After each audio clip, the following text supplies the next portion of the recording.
Hello hi नमस्कार, मैं हूं अनोखा अंकित और ये है आपका अपना यूट्यूब चैनल ओए क्रिकेट। यहाँ पर बात होती है सिर्फ और सिर्फ क्रिकेट की। मुझे मालूम है थोड़ा सा वीडियो स्लो आ रही हैं, फ्रीक्वेंसी बढ़ानी पड़ेगी, बढ़ाएंगे। अभी मैं आपको उतना लोड भी देना नहीं चाहता हूँ। ऑल्दो ये जो एपिसोड है ये है हमारा स्टार्ट स्पेशल, यानी कि प्लेयर स्टार्ट स्पेशल पार्ट 2 हम कर चुके हैं शाहीन शाह अफरीदी, विनोद कांबली और वेंकटेश अय्यर पर। और अब आज का जो है वो आपको मिलेगा रिंकू सिंह और मोहम्मद शामी के ऊपर। ऑल्दो इन दोनों ही खिलाड़ियों को फिलहाल बांग्लादेश के पहले टेस्ट मैच में जगह नहीं मिली है, दूसरे में मिलेगी कि नहीं पता नहीं है, लेकिन आपको वेट बिल्कुल नहीं करना पड़ेगा। चलिए एंजॉय करिए आज का ये एपिसोड। है कि रिंकू सिंह ने अपने डोमेस्टिक सर्किट में 47 टेस्ट मैच खेले हैं। कभी आपने सोचा है रिंकू सिंह जैसा खिलाड़ी जो T20 में स्टार बना, पिछले 2023 के सीजन में 5 छक्के मारे, वो डोमेस्टिक क्रिकेट भी खेलता होगा, वो भी टेस्ट क्रिकेट खेलता होगा। देखिए वनडे खेलता होगा, T20 खेलता होगा, लेकिन डोमेस्टिक सर्किट देखिए उस बात तो है। और ये भी बात है कि खेलना चाहिए। और तीसरी बात यह है कि हमें अंडरस्टिमेट अपने खिलाड़ियों को नहीं करना चाहिए, क्योंकि देखिए खिलाड़ी अगर आईपीएल में भी आ रहा है या सिलेक्टर की नज़रों में भी आ रहा है तो वो तभी आ पाएगा जब वो डोमेस्टिक खेलेगा। तो वो डोमेस्टिक खेला उन्होंने 47 टेस्ट मैच में 3173 रन है उनके, कमाल ही है। और इन 3173 में उनकी 7 सेंचुरी है और 20 हाफ सेंचुरी है। ये तो कमाल है, ये तो कमाल ही है भाई। मतलब आप समझे 50% कन्वर्जन है उनका। मतलब आप 50 मैचों में कम से कम वो 50 और सेंचुरी तक गए हैं। आप ये समझिए कि मतलब ऑन एन एवरेज हर 2 में से एक इनिंग उनकी 50 प्लस होने वाली है। आप इसको इस तरह से भी ले सकते हैं, परसीव कर सकते हैं। अच्छा, इसमें उनका 163 नॉट आउट भी है। और अगर मैं एवरेज बताऊं, जो मैंने आपको बताया कि 50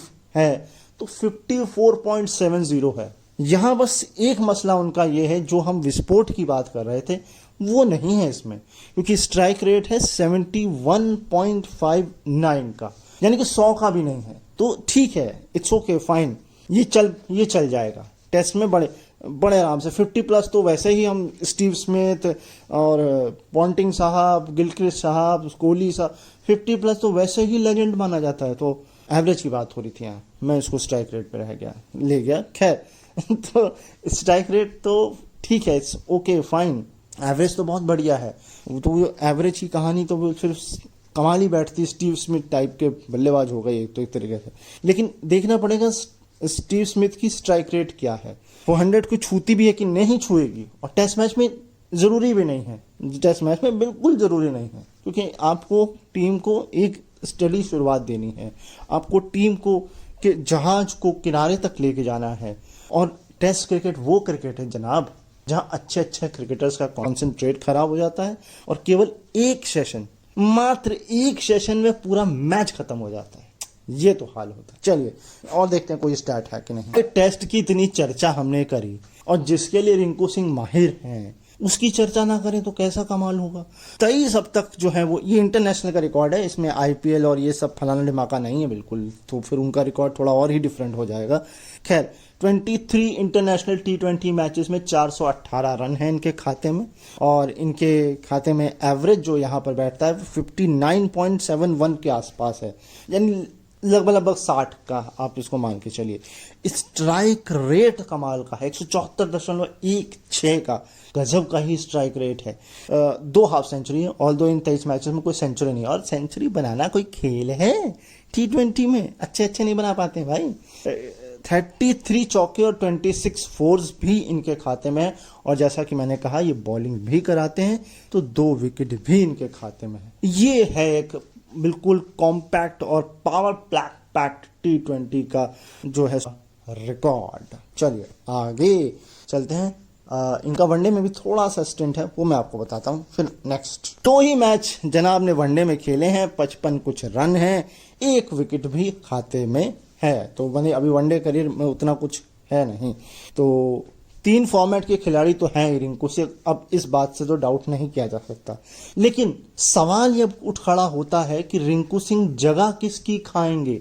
देखिए वनडे में तो शिवम दुबे की जगह वो बड़े आराम से खा सकते हैं, क्योंकि उनको बहुत मौके दे दिए गए हैं। और अब मुझे ऐसा लगता है अब ये मौका है कि शिवम दुबे को कहा जाए भैया आप डोमेस्टिक सर्किट में थोड़ा अच्छा करके आइए, अपने स्टार्ट नंबर जो भी है परफॉर्मेंस अपनी टेक्निक वगैरह बढ़िया करके आइए, फिर हम आपको मौका देंगे। T20 में भी यही किया जा सकता है, लेकिन टेस्ट में कहाँ जगह बन रही है रिंकू सिंह की।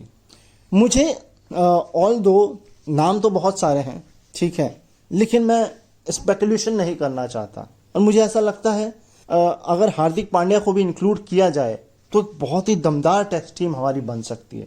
मगर वही मसला है ना, फिर आप हटाओगे किसको? अक्षर पटेल को आप हटा नहीं सकते, है ना, वो अच्छा खेल ही रहे हैं। कुलदीप को आप हटा नहीं सकते, अश्विन को आप हटा नहीं सकते। बात सिर्फ एक ही नाम पर आके अटक जाती है, जडेजा।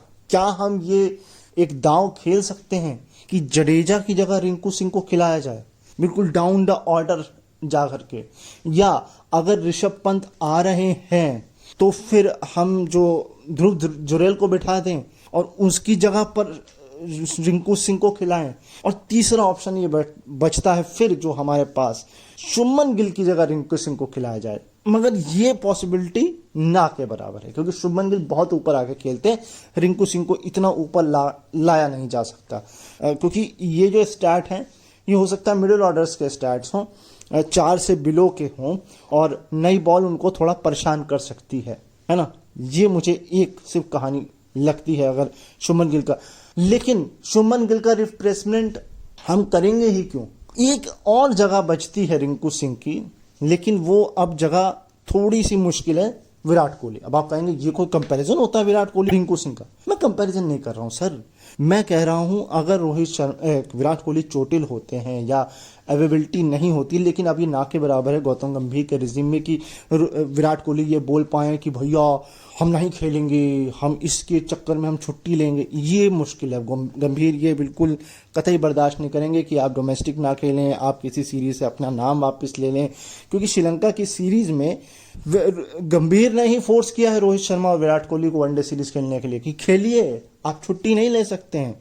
और देख लीजिए 2 खिलाड़ी खिलाने के बाद भी आपने ये सीरीज जीत पाए, तो ये कहानी है। तो मुझे बस ऑप्शन शुभमन गिल, ऊपर अगर खिलाना है रिंकू को, नहीं है नीचे खिलाना है तो फिर आपके पास जडेजा एक ऑप्शन है, और एक शिवम दुबे नहीं जडेजा और एक ध्रुव जुरेल है। लेकिन अगर और डाउन द ऑर्डर आना है तो फिर आपको अक्षर पटेल की बलि देनी पड़ेगी। आप कुलदीप की बलि फिर भी नहीं दे सकते। अक्षर पटेल की एक बार को आप बलि दे सकते हो, 1-2 मैच में ट्राई कर सकते हो, या फिर रोटेट कर सकते हो, एक टेस्ट मैच वो, एक टेस्ट मैच वो। लेकिन कुलदीप के साथ आप बिल्कुल खिलवाड़ नहीं कर सकते। अभी तो मुझे मसला सिराज का लग रहा है कि सिराज की जगह कौन लेगा, क्योंकि सिराज तीनों फॉर्मेट खेलते हैं, T20 भी खेलते हैं, वनडे भी खेलते हैं, टेस्ट भी खेलते हैं।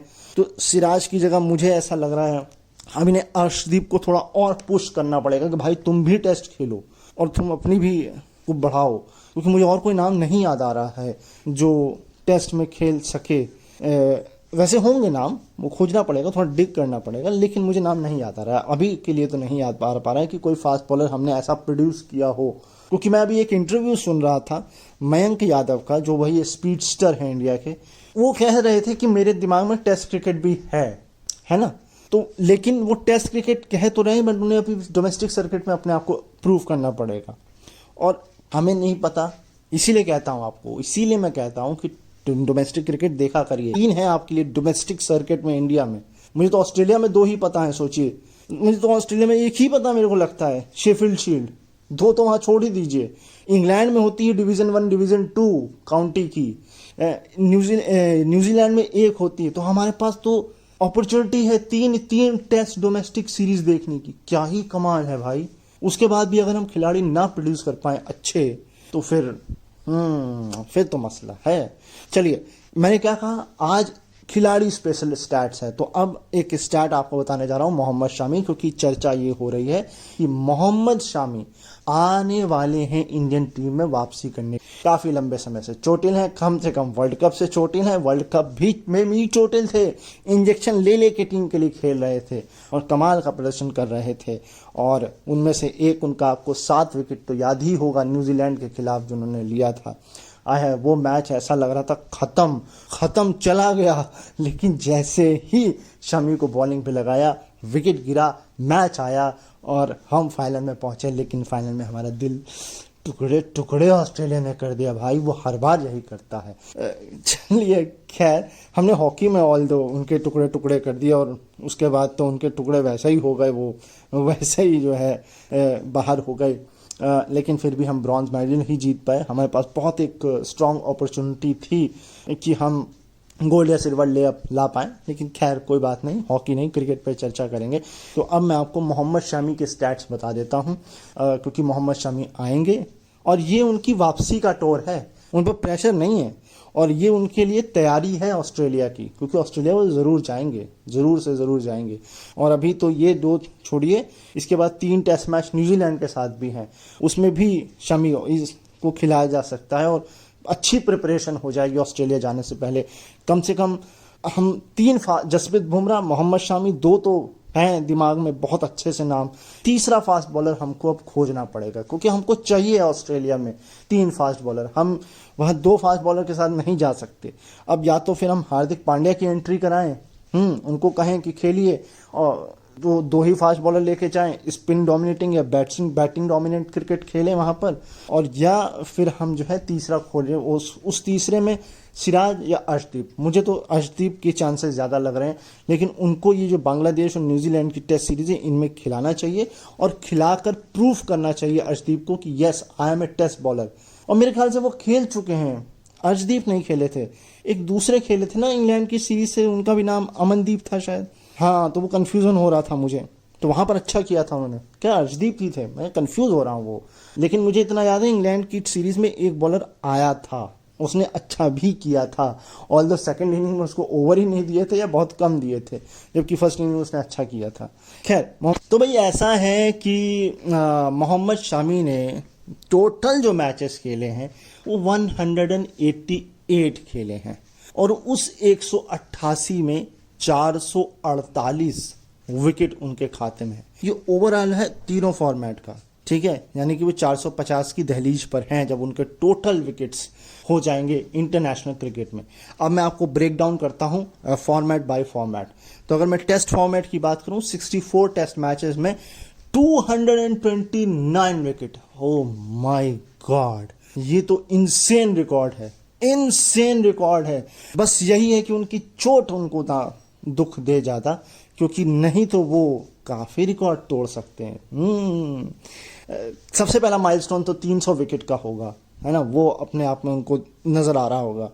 लेकिन सवाल ये उठता है कि हम तो सारी बस पाकिस्तान के साथ नहीं खेलते, वरना अगर मैं थोड़ा सा मजाक में हूं तो ये तो 229 आपको दिख रहे हैं, 250 दिख सकते थे या 300 भी कंप्लीट हो गए होते। खैर कोई बात नहीं, जोक्स अपार्ट। वनडे में शरण डाल चुके हैं, 101 वनडे मैच खेल चुके हैं, 195 विकेट ले चुके हैं।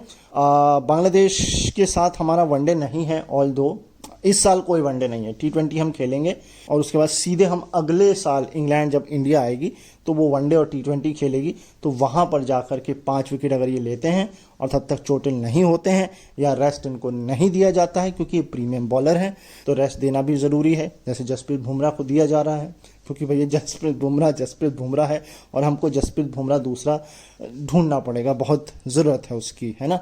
जैसे मैकग्राथ और ब्रेटली मैथराथ और गिलिस्पी हैं हमारे पास, हैं, मतलब ढूंढना पड़ेगा। तो 5 विकेट वो लेने होंगे इनको और 200 का आंकड़ा वहां भी ये छू लेंगे, तो 400 विकेट तो सीधे 2 फॉर्मेट में हो गए। T20 इतना कुछ खास नहीं है इनका, ये 23 मैच खेले हैं, 24 विकेट ऑल दो केवल लिए हैं। सो T20 को आप इतना ना, ये मुझे लगता है तवज्जो देते हैं ना, इनको इतना लोड लेना को कहा जाता है T20 के लिए। उनको कहा जाता है आप वनडे और टेस्ट ही खेलिए, T20 छोड़ दीजिए, इनके लिए हमारे पास बहुत लंबी लिस्ट है। तो इसलिए ये रिकॉर्ड आपको इतना अच्छा लग भी नहीं रहा होगा, मुझे भी नहीं कुछ खास लग रहा है, क्योंकि अगर आप देखें शाहीन शाह अफरीदी तो 70 मैच में 96 विकेट हैं, और भी अच्छे अच्छे होंगे T20s में। तो T20 हम इनको थ्री फॉर्मेट बॉलर कह भी नहीं सकते, और बॉलर को कभी भी 3 फॉर्मेट बॉलर बनाना भी नहीं चाहिए। जैसे स्टुअर्ट ब्रॉड थे, उनको बहुत पहले ही पता लग गया था ना मेरा T20 में है ना मेरा वनडे में है, मेरा सिर्फ एक में है, और वो टेस्ट खेल रहे थे। सेम एंडरसन के साथ था, है ना। अब मैग्राथ ऑल्दो उस जमाने में T20 होता नहीं था तो वो ज़्यादा लोड नहीं था, तो वो टेस्ट भी खेलते थे, वनडे भी खेलते थे। अब तो 3 फॉर्मेट हो गए हैं, है ना। फॉर्मेट तो एक और भी है 100 नाम का, और उसमें तो मुझे लगता है और मेहनत है, क्योंकि आप 10 बॉलें नहीं 5 बॉलें एक साथ, तो 10 बॉलें एक साथ फेंक सकते हैं भैया। 6 का तो समझ में आता है, 10 बॉलें स्टेमिना चाहिए उसके लिए। और जो मोहम्मद आमिर ने कप्तान से बोला था, भैया मुझको 5 बॉलें एक्स्ट्रा फेंकने को दे दो, उन्होंने कहा भैया फेंक लो यार। तो ये था इशू। तो ये तो थे खिलाड़ी स्पेशल स्टैट्स आपके लिए। तो ये था आप लोगों के लिए आज का एपिसोड। आई होप आपको पसंद आया होगा। मैं आपसे कोई रिक्वेस्ट नहीं करने वाला, आपकी श्रद्धा है, आपके ऊपर मैं छोड़ता हूँ कि आपको लाइक शेयर सब्सक्राइब कमेंट करना है या नहीं, क्योंकि मेरे बोलने ना बोलने से फर्क नहीं पड़ने वाला। ये आपको डिसाइड करना है कि आपको मुझे सपोर्ट करना है या नहीं करना है, और आपका सपोर्ट ही हमें आगे बढ़ाएगा। बस मैं आपसे इतना कहना चाहता हूँ। फिर मिलेंगे किसी नेक्स्ट एपिसोड में, जहां फिर हम क्रिकेट की बात करेंगे। तब तक अपना ख्याल रखिए, मुझे अपने दिलों में याद रखिए, और सुनते रहिए ओए क्रिकेट का ये यूट्यूब चैनल, क्योंकि यहाँ वीडियो नहीं सिर्फ ऑडियो आते हैं।